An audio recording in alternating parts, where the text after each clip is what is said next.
Magandang araw muli sa inyo mga kaibigan at mga kapatid na patuloy na sumusubaybay sa ating munting programa.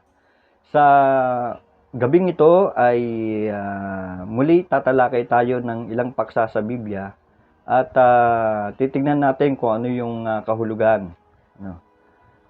Bueno, ang ating paksa na tatalakayin natin ay kung si Jehovah ba doon sa lumang tipan at si Jesus ay iisang personahe. No? Kasi may paniniwalang ganun, no? Na itong si Jehovah saka si Jesus, iisa lang daw yun. Ano? At maraming mga reliyon ang nag-iisip ng ganyan. Pero paano ba natin sasagutin kung si Jehovah ba at si Jesus ay iisa lamang? Ang sagot ay malaking hindi. Bakit natin nasabi na malaking hindi? Sapagkat unang-una, kung titingnan natin, susuriin natin sa Biblia, mga kaibigan at mga kapatid, tanging si Jehovah lamang ang mababasa natin na nakasulat sa Biblia na may titulong Almighty God o Diyos na makapangyarihan sa lahat. At mababasa rin natin yung katawagan sa kanya na kataas-taasan sa buong lupa. Ito ay kumakapit lamang, tangi lamang sa Diyos na Jehovah.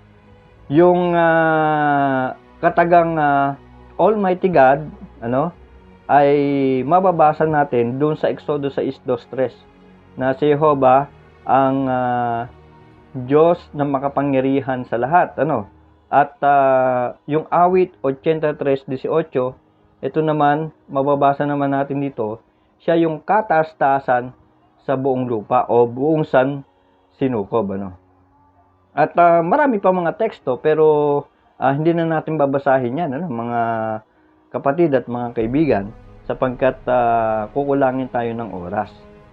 Ngayon, paano yan, brother, Baka may magtanong.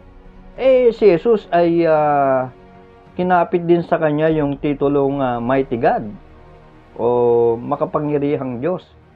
Ibig bang sabihin na como si Jesus ay tinawag din na Mighty God at ganun din si Jehovah ay iisa na sila?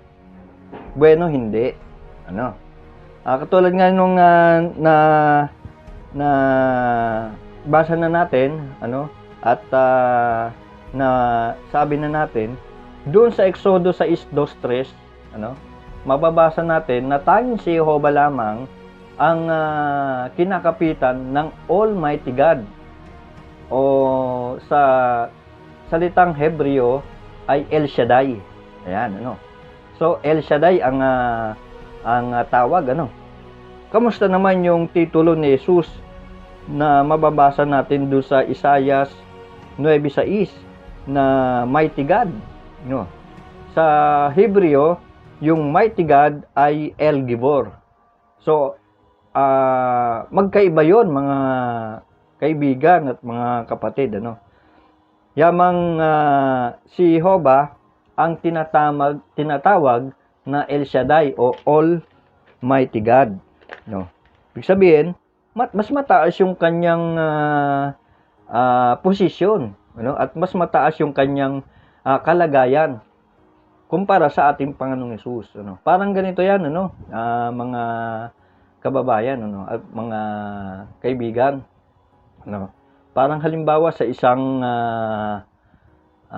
kumpanya, doon sa maraming departamento, merong iba't ibang manager, Kasi iba't ibang mga departamento yan, So, manager sila, At syempre, yung general manager, isa pa ring manager yan, Pero, iba yung katayuan ng general manager kaysa doon sa mga manager na kumakatawan sa iba't ibang mga departamento doon sa isang kumpanya, So, pinakikita lamang sa ganun ding paraan, bagamat binabanggit ng Biblia na merong tinatawag na mga Diyos, ano, binabanggit yan ng unang Korinto 8:5, 6, kung di ako nagkakamali, ano, merong iba't ibang mga Diyos, ano, pero pinakikita na tanging si Jehovah lamang ang kinakapitan ng katagang Almighty God, no? Yung El Shaddai, yung Diyos na makapangyarihan sa lahat, no? So maliwanag 'yon, ano, na si Jehovah lamang ang Almighty God, ano. Ano pa yung patunay na magkaiba ang ating Panginoong Hesus at ang Diyos na Jehovah? Mas mataas pa rin yung kalagayan ng ating Diyos na Jehovah. Kung babasahin natin yung Gawa 3:13, ano? Ibasahin natin, ano, mga kaibigan, ano? Gawa 3:13. Ganito yung mababasa natin, eh. Masinin niyo yung binabanggit, ano? Ang sabi ni Pedro, niluwalhati ng Diyos ang ating mga ninunong sina Abraham, Isaac at Jacob, ang lingkod niyang si Jesus na pinaaresto ninyo at tinakwil sa harap ni Pilato kahit pa nagdesisyon nitong palayain siya. Ang kukunin nating salita dito at yung mga salitang patitingkarin natin, yung niluwalhati ng Diyos ng ating mga ninunong sina Abraham, Isaac at Jacob, ang lingkod niyang si Jesus. So pinakikita na yung Diyos ni Abraham, ni Isaac at ni Jacob, meron lingkod. Sino yung lingkod na yon? Na niluwalhati. Walang iba kundi ang ating Panginoong Hesus. So sa katayuan ni Jesus ay lingkod pala siya ni Jehovah. Ano, kung papansinin natin, ano.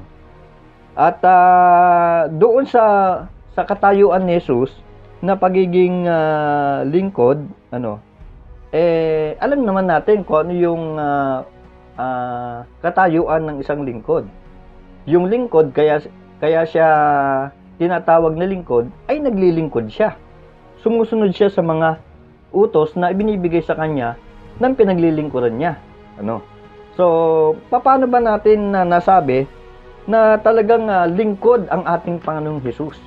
Di basahin natin yung isang teksto sa Biblia na magpapatingkad ng katayuan ng ating Panginoong Hesus bilang isang lingkod.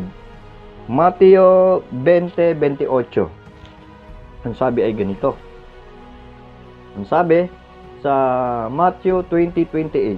Sabi, kung paanong ang anak ng tao ay dumating, hindi para paglingkuran, kundi para maglingkod. Pansinin nyo, no? Hindi siya dumating para paglingkuran, kundi maglingkod at ibigay ang buhay niya bilang pantubos na kapalit ng marami. So, naparito pala ang ating Panginoong Hesus para maglingkod, hindi para paglingkuran. Oh. Yun yung kanyang papel na ginampanan, no? At ano pa yung nagpapatunay na bilang isang lingkod ay sumusunod siya sa instruction o sumusunod siya sa utos ng kanyang pinaglilingkuran. O basahin natin Juan 4:34. Pansinin niyo yung binabanggit dito. Juan 4:34. Ito yung sabi, no? Mga kapatid at mga kaibigan. Sabi, sinabi ni Jesus, ang pagkain ko ay ang gawin ang kalooban na nagsugo sa akin. Sabi niya, at tapusin ang gawain niya, no? Maliwanag, ano? Meron siyang gawain na dapat gawin, ano? At sabi niya doon sa dulo, tapusin ang gawain niya. Oh. Sabihin yung inuutos sa kanya nang nagsugo sa kanya, walang iba ang Diyos na Jehovah, yung kanyang ama, ay tatapusin niya.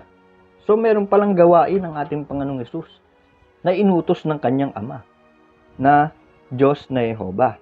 Ano pa yung patunay natin na talagang meron siyang mga gawain na inutos ng kanyang ama. Juan 8:28-29, no? Basahin natin mga kapatid. Pagkatapos, sinabi ni Jesus, "Kapag naitaas na ninyo ang anak ng tao, malalaman ninyo na ako nga siya." Sinasabi niya dito, na ako nga siya, ibig sabihin, siya talaga yung Kristo na inihula. Ano? Tapos, ang sabi pa rito, at na wala akong ginagawa sa sarili kong pagkukusa. No? Kung ano ang tinuro sa akin ng Ama, yun din ang sinasabi ko. So, imagine, mga kaibigan at mga kapatid, ano? Ang sabi ng ating Panginoong Hesus, wala daw siyang ginagawa ng saganang sarili niya. Kundi kung ano yung inutos lamang ng kanyang Ama, yun ang kanyang ginagawa at sinasabi. Sa 29, sabi dito, at ang nagsugo sa akin ay kasama ko. Hindi niya ako iniiwang nag-iisa dahil lagi kong ginagawa ang mga gusto niya. Kaya malabo na si Jehovah saka si Jesus ay iisa lang. Kasi sabi dito yung nagsugo daw sa kanya ay lagi niyang kasama. Kung sa logic ikaw ba pwede mong kasama yung sarili mo? Pwede mo bang kasama yung sarili mo? Hindi po pwede, no? Kasi nag-iisa ka lang Ano? Kaya malinaw na iba yung Ama, si Jehovah, na nagsugo sa kanya, iba rin yung anak na kinakatawanan ng ating Panginoong Hesus. Ano? Na nag-utos sa kanya at sinusunod niya. Kung ano man yung sinasabi, pinagagawa ng Ama, ng ating Panginoong Hesus, yun yung ginagawa niya. Sabi niya, hindi ako gumagawa ng saganang sariling akin. Maliwanag, ano? Di, ano pa? Huli na lang to, mga kapatid at mga kaibigan. Huling teksto na lang, ano? Juan 5:30. Juan 5:30. Ano yung sinasabi doon sa Juan 5:30? Ang sabi dito sa Juan 5:30, wala akong anumang magagawa sa sarili kong pagkukusa. Humahatol ako ayon sa sinasabi ng Ama. At matuwid ang hatol ko. Dahil ang gusto kong gawin ay ang kalooban na nagsugo sa akin. Hindi ang sarili kong kalooban.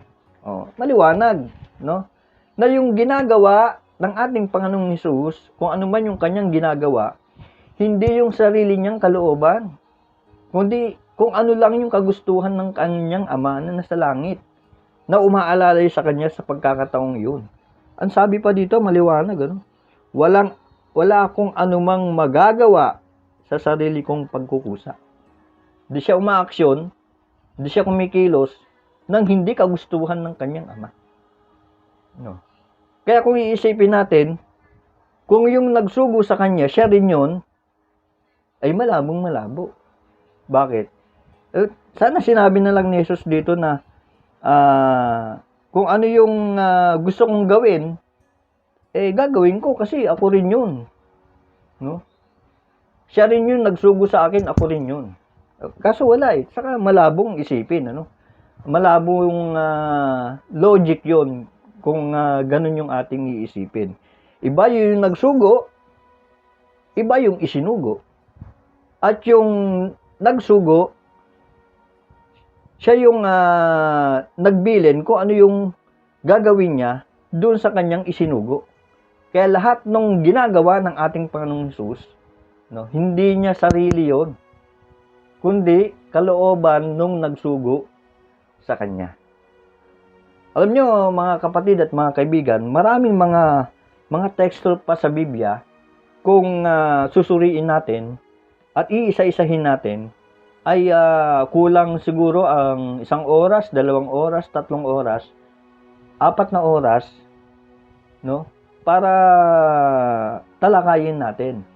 Pero sa ilang mga teksto lamang na sinuri natin, ay nakita natin na may pagkakamali yung pagkakaunawa ng marami na si Jehovah doon sa Lumang Tipan ay siya rin yung Jesus sa bagong tipan.